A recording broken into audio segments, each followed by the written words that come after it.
Alright folks, welcome back to Fair's Fair. And today we'll be doing a hidden gem, and it is amongst anime. And you know what? It's one of the things that really broke me on anime.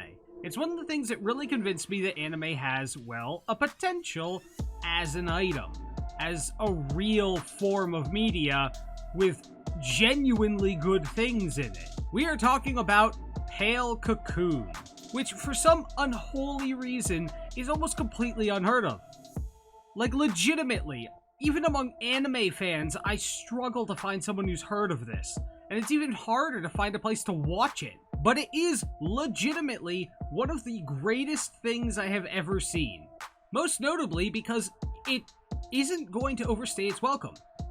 It's very adamant about not overstaying its welcome, in fact. Unlike a lot of shonen anime that choose to hang around for 3, 4, 5, 8, 900 episodes, Pale Cocoon is about 30 minutes long, and that is it. It does not overstay its welcome, it knows what it's there to tell, and it's not trying to fit some market designation of what you should have for a movie. You've got to have this at least an hour and a half long.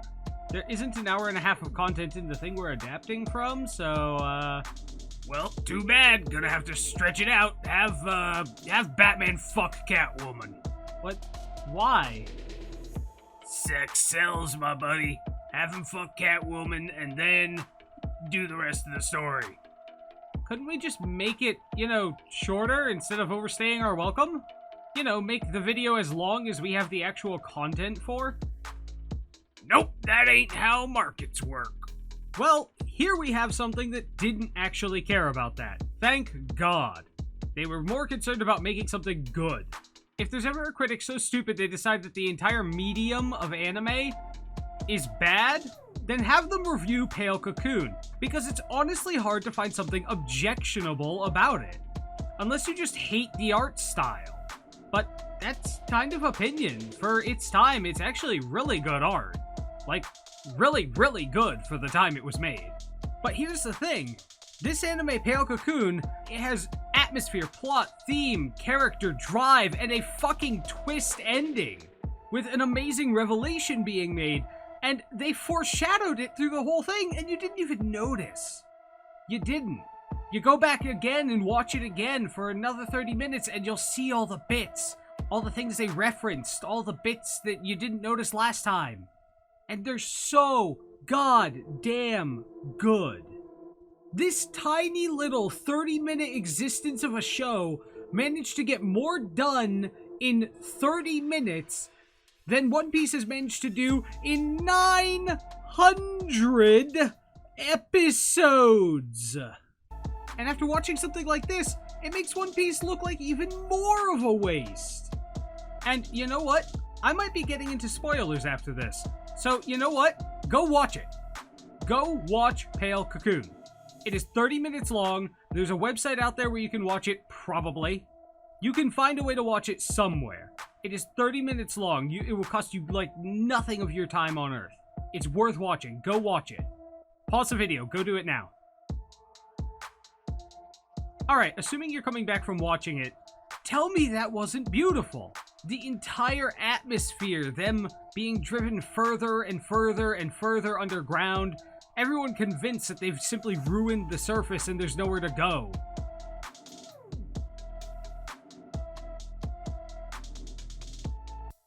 The amazing fatalistic feel of the entire thing. The tiny details in everything they're doing, the way that we had a character come in, just being his friend off to the side. They had, like, 2 characters in this whole thing. It felt like there was a society, it felt like there was a group, it felt like there was a whole thing going on down there, but they only gave us 2 people, really. And the voice of a third through a communication device. And that's good, they didn't want to do too many characters, they only needed 2 to get the whole story across. Everyone else could be nameless and faceless because they didn't matter. So they adhered to the rule that you don't put someone in there if you don't need them. They didn't have a whole bunch of useless bulk information. Everything made sense for people to be talking about.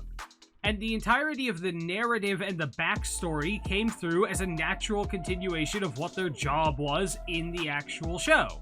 His curiosity built up, he had a thing he wanted to discover, And after seeing the whole video, there's this beautiful back and forth, cutting back to the video he was looking at, cutting back to where he is currently, as he's slowly but surely ascending the steps into less and less atmosphere, more and more stagnant dead air, getting dizzy, almost falling over. It was a beautiful, amazing thing to see. And I know I'm using a lot of, like, really big, flowery language for this, but you really just cannot fathom how beautiful it is to see someone following all of the best writing techniques, to be doing so well in making a good story, and it's still being so unique and out there. And when he finally gets to the top, when he takes that elevator up, and he's going up to see for himself what's there, what is on the surface, and the twist, the end, the reveal. There is no surface. There wasn't one. You weren't there. The pale cocoon was the fucking moon. They weren't hiding under the cities on Earth with failing, technology. That was generations ago. The archives they're uncovering is not the history of them where they are, it's the history of where humanity was. You abandoned Earth because you fucked it up too bad and had to leave. And now it has been so many generations, it has been so long that everyone has forgotten, the archives are corrupted, the atmosphere on top is turning toxic, and no one wants to look at history because of how sad and depressing it was, so they ended up just letting it degrade. And now that he's out there recovering it, they discover they aren't on Earth. Earth is habitable again. They could go back, but no one knows that because no one even knows they're on the moon. Humanity is diving deeper and deeper and deeper into this facility, slowly fading away from the surface, convinced that there is nowhere to go. The race is ending because they abandoned the distasteful parts of their history. Because they erased them or tried to expunge them from notice. And now, the entirety of humanity might be doomed because we don't know what happened before. We don't know how long ago things were. Because the new planet that is in the sky, the new Earth, rejuvenated, better, it's there, it's viable. We could go back. But no one is going to try to because they don't know that we aren't there now. And the final scene of him drifting through the air, looking at it as he falls back down, he will eventually hit the gravity generators that are keeping them at normal gravity on the moon, and the main character will likely fall to his death being the only human who knows where they are anymore. Everyone's abandoning his area because they think that checking out the past and recovering old archives isn't worth the time. 今日も出勤者はなしだ。リコのやつまた無断欠勤か。彼女、発掘局を辞めたいんじゃないのか。これまでに発掘した記録の中で、今でも残ってるものってあったか。俺、辞めるんだ。ここ。裏。記録が全部嘘かもしれないって考えたことないか。全て事実だってことは確認されただろう。俺はな、裏。嘘ならよかったのにってよく考えるよ。Because the distasteful truth isn't something they want to go out and seek. 生きられないのに。もっと記録を調べれば。記録を掘り起こしてこの世界が変わるの。知ることができた。知らない方がよかった。緑色の世界もその世界を。It is a beautiful example. You cannot simply erase all that there was. And yeah, okay, philosophy and meanings and blah blah blah blah blah.